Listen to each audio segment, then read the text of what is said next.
لا والله حربية، طيارة حربية، طيارة حربية. شوف شوف شوف شوف شوف شوف شوف شوف.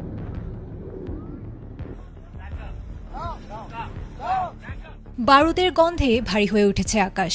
মধ্যপ্রাচ্যের তপ্ত মরুর বুকে আছড়ে পড়েছে একের পর এক আগুনের গোলা। যে আকাশকে একসময় অপরাজেয় ভাবা হতো, সেখানে শোনা গেছে কেবলই ধ্বংসের পদধ্বনি। একের পর এক অত্যাধুনিক আকাশযান যেন হয়ে গেছে মাটিতে লুটিয়ে পড়া খেলনার মতো তুচ্ছ।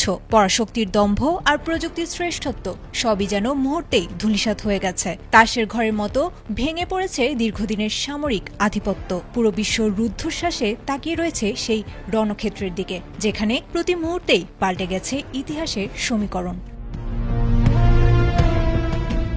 ইরানি আকাশ প্রতিরক্ষা ব্যবস্থার নিখুঁত নিশানায় এবার কপাল পুড়েছে পেন্টাগনের। তেহরানের দাবি অনুযায়ী আকাশসীমা লঙ্ঘনের দুঃসাহস দেখাতে গিয়ে ভূপাতিত হয়েছে যুক্তরাষ্ট্রের আরও একটি অত্যাধুনিক F-15 ইগল যুদ্ধবিমান। তাসনিম নিউজের দেয়া তথ্য মতে বুধবার ইরানের নিজস্ব প্রযুক্তিতে তৈরি ডিফেন্স সিস্টেমের কবলে পড়ে আকাশেই অগ্নিকুণ্ডে পরিণত হয়েছে এই মার্কিন গর্ব। তবে এটি কোনো বিচ্ছিন্ন ঘটনা নয়।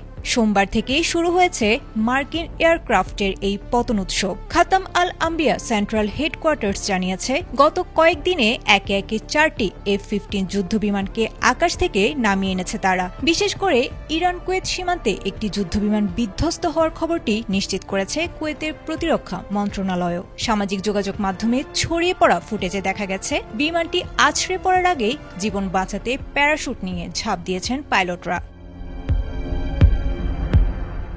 সামরিক বিশ্লেষকদের মতে মার্কিন ড্রোন ও যুদ্ধবিমানের গতিবিধি বর্তমানে ইরানের রাডারে সার্বক্ষণিক বন্দী। তেহরান স্পষ্ট জানিয়ে দিয়েছে, আকাশসীমা লঙ্ঘন করলে তার পরিণাম হবে অত্যন্ত ভয়াবহ।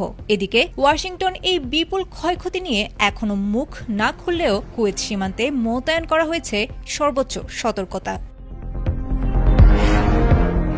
পেন্টাগনের নীরবতা আর তেহরানের জয়ধ্বনি, এই দুয়ের মাঝে মধ্যপ্রাচ্য কি তবে এক প্রলয়ঙ্কারী যুদ্ধের দ্বার প্রান্তে? উত্তর যাই হোক, আপাতত বিশ্ব তাকিয়ে এক নতুন সামরিক বাস্তবতার দিকে। আয়েশা আক্তার, ATN বাংলা।